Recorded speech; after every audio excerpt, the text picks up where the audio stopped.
Asante sana, asante sana vijana ria, vijana ra, wazee tilim, wazee tialala.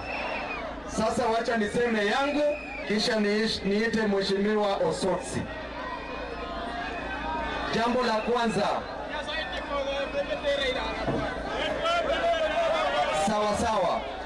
sawa kabisa. Jambo la kwanza, mimi nataka niseme hapa Vihiga, nikisimama hapa siku ya leo, tumekuja hapa na sisi wote tuna support Governor Osotsi awe Governor Vihiga 2027. Wangapi watampigia Osotsi kura? Nione kwa mkono pale mwisho, pale kando, hapa katikati na hapa mbele. Osotsi umemaliza, hakuna haja ya kupiga kampeni huku Vihiga. Turudi Nairobi tupange kazi huko. Huyo Osotsi juzi alipigwa. Osotsi hakukosea mtu yeyote.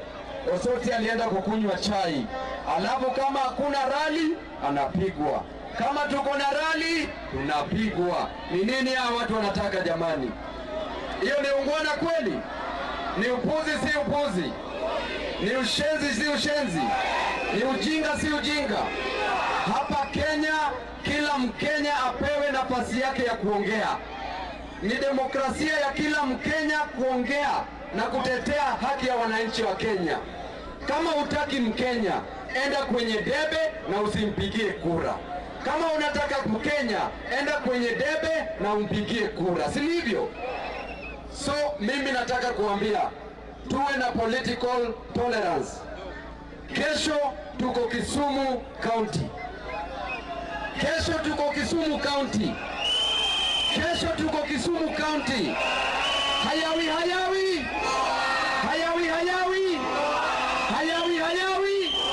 Na kesho tuko Kisumu County na tunaambia wana Vihiga, kesho mkuje Kisumu County, kuna rally pale. Kisumu County ni cosmopolitan city. Kisumu County ni wapenda amani. Wale vijana ambao wanalipwa, hiyo serikali na kulipa itakuweka kwa shida. Walitumia Mungiki kuchukua power, wakaanza kuua Mungiki. Waliwaua hawakuwaua. Siku walikuwa natumikia Mungiki, si Mungiki ilikuwa nzuri? Baada ya hiyo wakaanza kuua Mungiki. Mungiki ilikuwa ya serikali ama haikuwa ya serikali? Wa vijana wetu wa Kisumu, msikubali kutumika pale kwa sababu ya 1000 2000. Usikubali pale kuchukua piga Mkenya mwenzako. Usikubali pale kuchukua rungu na kupiga Mkenya mwenzako. Huyo mwenye una plan kupigana na yeye ako na shida venye wewe pia uko na shida.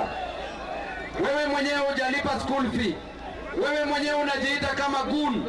Hujalipa school fee. Hiyo 1000 umepewa italipa school fee. Hiyo 1000 italipa rent. Hiyo 1000 itanunua chakula for 1 month. Kwa hivyo tunasema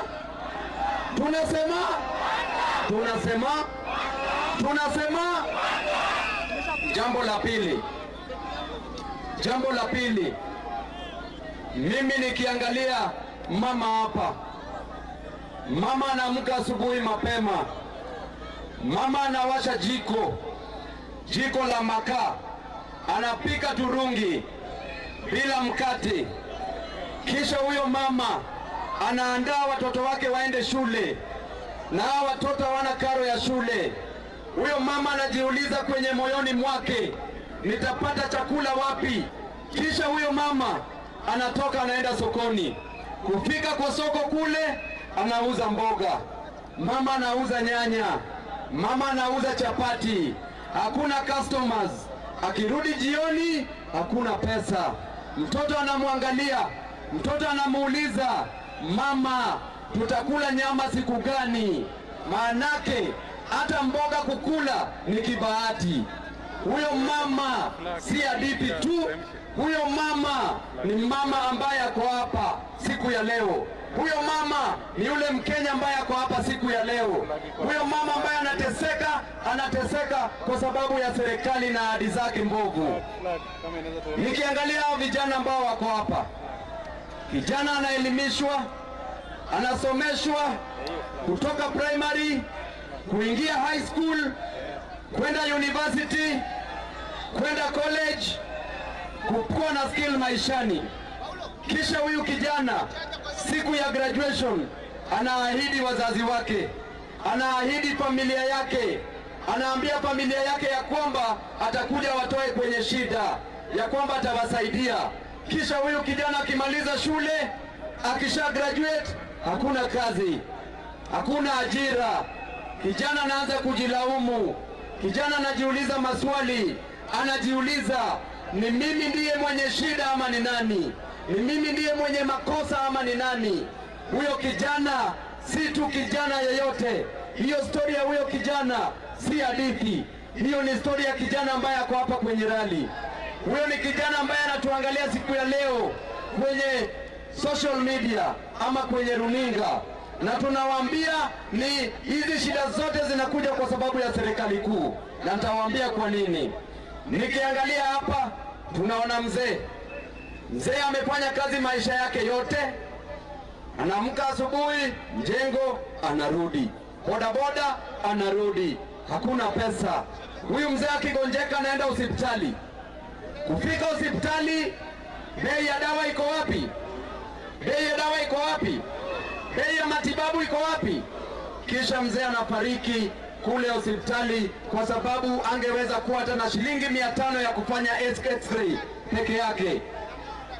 Sasa nyinyi Wakenya, wacha niwaulize Wakenya wenzangu, siku ya leo naongelesha si kama kiongozi wenyu, bali kama mmoja wenyu. Nataka niwaulize, je, hiyo ndio maisha yenye mnataka muishi? Hiyo ndio maisha yenye mnataka muishi? Hivyo ndio mnataka muendelee? Kwa hivyo tunasema haki ya Mwanakenya, haki ya mwananchi. Hiyo haki mara mingi haiji yakiulizwa, hiyo haki haibembelezwi, hiyo haki inadaiwa. Lazima udai haki yako, na siku ya leo tunadai haki yetu. Siku ya leo tunadai haki yetu, na tunadai haki ya ajira. Tuliambiwa ya kwamba kutakuwa na kazi 1 million every year. Kijana uko na kazi? Mama uko na kazi? Mzee uko na kazi? Jamani, hii ni ungwana. Siku ya leo tunadai huduma bora ya kiafya. Siku ya leo tunadai elimu bora, sio bora elimu. Ukiangalia vyuo vikuu, held by Tokyo on time. Ukiangalia vyuo vikuu kuna shida, kuna new funding model. Hii funding system imemaliza wazazi. Ati kijana anaambiwa ya kwamba lazima uwe na pesa ndio upate elimu. Wacheni niwaulize, wewe kama kijana ambaye uko hapa, umewekwa kwa funding system, unaambiwa hiyo funding unalipa 50,000, 100,000, 300,000 kama ni medical courses. Wewe kama kijana umefika 18 years, uko na pesa? Uko na pesa? Na mzazi wako yeye mwenyewe ukishafika 18 years, sasa hakuna parental responsibility, wewe ni adult, si kweli? Alafu serikali needs wisdom or lack of the same, wanafikiria huyo kijana anaweza jilipia school fee. Tunataka hii serikali iende wapi? Hii serikali iende wapi? Na mwananchi ende wapi? Tunataka 2027 wangapi wanapeleka Kasongo nyumbani, nione kwa mkono. Nataka niwashukuru na nataka nichukue nafasi kukaribisha